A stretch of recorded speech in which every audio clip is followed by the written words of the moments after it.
Hey, what's going on, guys? Today we're taking a look at Kotobukiya's Megami device Chaos and Pretty Witch kit. So this is the kind of couple kit, sister kit if you will, to the Chaos and Pretty Magical Girl, which I previously reviewed. So let's talk about, just real quick right off the bat, what is going to be covered in this review and what is not, just because I've already reviewed the Magic Girl. So, covering the articulation and size comparison, that's something that I covered in the review of the Magical Girl, so I won't bother going over that in this review. If you haven't watched that review, you can go back and check that out, but what I will cover in this review is just obviously everything that comes with this kit in particular. That's including all its different accessories and everything, and so there is a lot of things to go through. There's a lot of stuff this kit comes with. Again, if you didn't see my review of the Magical Girl, I really enjoyed these kits. The Chaos and Pretty series of Megami device kits, both of these two kits, I wasn't really all that interested in when they first came out, and I didn't really have much interest in them for a while. I finally picked them up, and now after building them, I really do enjoy them. That said, the one big flaw that both the kits do share is that they're quite sticker heavy, and that's not something that you typically hear associated with Kotobukiya kits, so it really is kind of a shame how sticker heavy they are for their accent colors.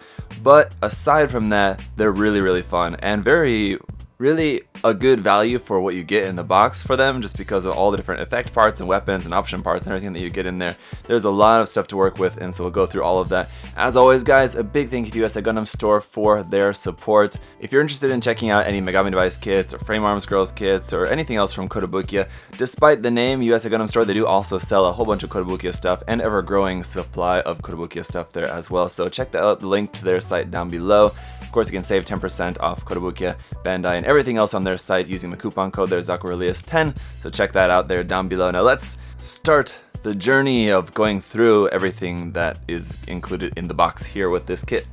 So first off, the obvious thing here is the stand that's included with all of the Megami device kits. In this case, it's in clear purple, and it's very nice with that kind of two-tone effect that you're getting from the top part of it being in a kind of matte finish, and then the logo just being not matte, just gloss, just kind of plain up straight up plastic there. So that works nicely with these high heel boots. It can stand by itself, but it's kind of a little bit dodgy, especially when it's on a rotating base, so I just went ahead and stuck it on this base, but it's not totally necessary, but it is very useful. Then once again, there's those waterslide decals. We got some different options there for the eyes, more so than what's pre-printed on the face, because here you have the option of looking left and looking right.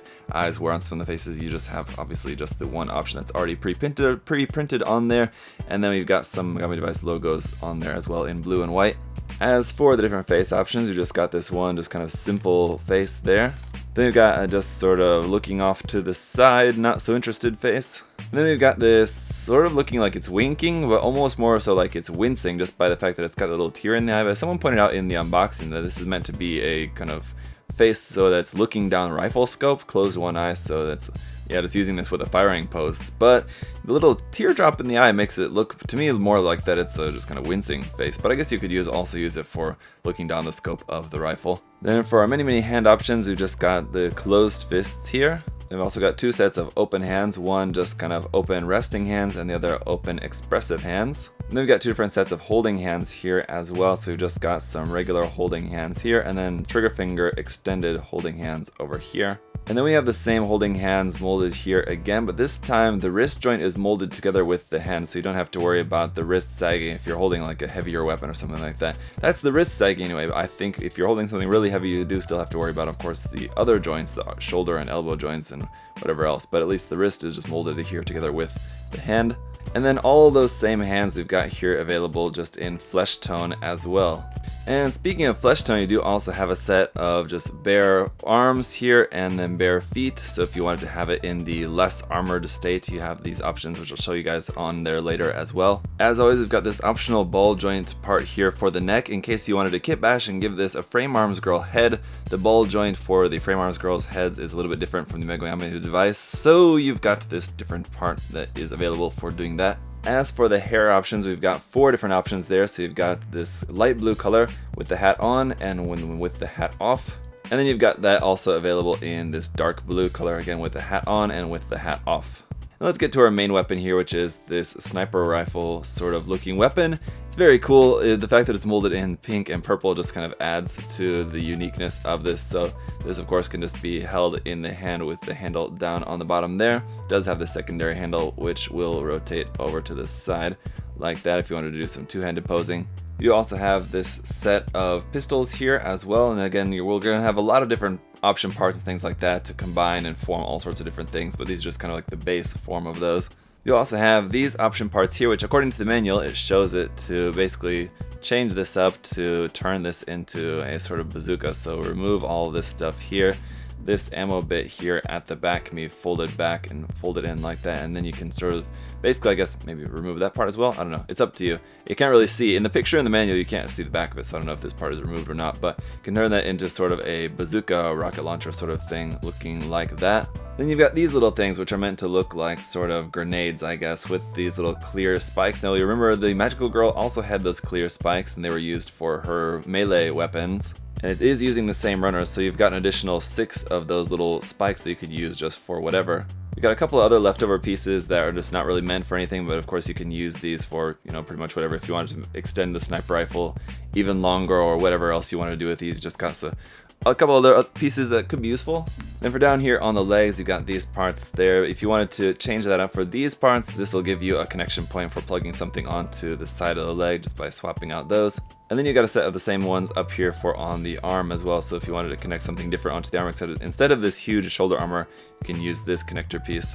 Or if you just wanted something simple and low profile and not this big piece, you just have this one here without the connection port on there. We got another optional chest plate here, and that is for when you have all the armor off and you're not using this part here on the front, then you'll use this one which doesn't have the attachment point for connecting that part there up underneath the chin. And then let's get into all of the effect parts. So you've got these cool clear orange effect parts here, which can be doubled up or can be broken down into different parts. So if you liked just this one smaller effect, or you want to combine it with this one, or if you wanted to combine 2 of these larger ones together like that for a more full firing effect, you've got plenty of options there. Then we've got these really cool effect parts which are made up of 3 layers, which of course you can separate these and have them in all sorts of different ways if you want as well. There's a separate connector piece in between there as well to just kind of make some space in between them.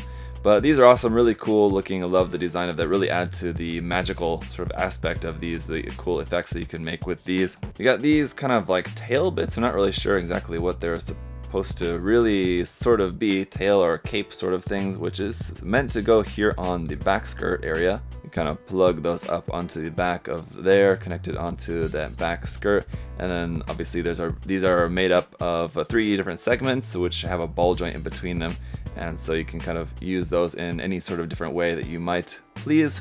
A couple of other little effect parts. Also, these just have a regular 3mm plug on there. A few more little clear purple male-to-male adapter pieces. And finally, I suppose last but not least, a different connector piece for the stand. So this one is just straight on and this one is up at an angle, which you might find, I suppose, more useful probably for this if it's supposed to plug up into that skirt section. But with that all out of the way, let's now take a look at all of these stickers as I mentioned before, because they're pretty bad. So you've got all of this kind of like light lavender color is all stickers on here, and they fit fine, they fit really well, but they are just not really that good at sticking down there. They're not like Bandai's foil stickers that stick really well. You can see in different areas they're like already peeling up here and around on the forearm. There's some there, up on the shoulders, 1, 2, 3 stickers on that section there, all around the skirt section. These little bits are all peeling up already. Then down here on the boots, these ones as well, a couple stickers that wrap around the top of the boots there. So put those on just for the effect, just so you guys could see about those, but they're not really a very good option. So I definitely recommend painting this, at least painting those accents by yourself. As I'm not going to go over the articulation, but I will just mention up here about the hat, how this kind of has this bit which will open up like that, sort of meant to look like, I guess, like the mouth of this hat, and this cool clear eye part there for that. And you'll notice that not only on the side of the hat do you have a couple of connecting points there, which could be good places to plug these little bits, which I mentioned that we have here before. There you go. You could plug those up there onto the top of the hat. But anyway, when you open that up, you've also got a connecting point up in there as well. You could connect whatever you want, but just for example's sake, I'm just going to put this in here. So like that, say you wanted the hat to open up and you've got a giant howitzer that folds out from inside there. There you go. And then from there, I mean, you've just got all the many different choices of options that you can do with this. So there's a lot of really cool stuff that you can do. I love the effect parts for these. They're really cool. The firing effect parts as well as just like the kind of purple magic effect parts are really cool.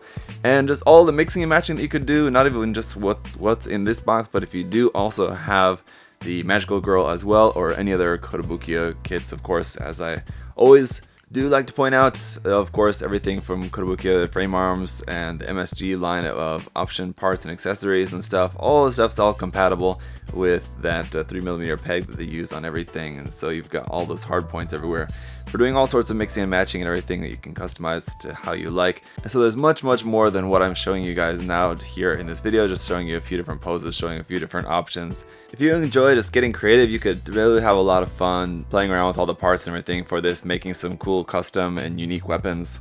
But then of course, let's say you don't want to mess with any of that extra stuff, you just want to have it in just the bare bones model kit here with nothing else added onto it. Here is just the simple form there with the bare arms and legs.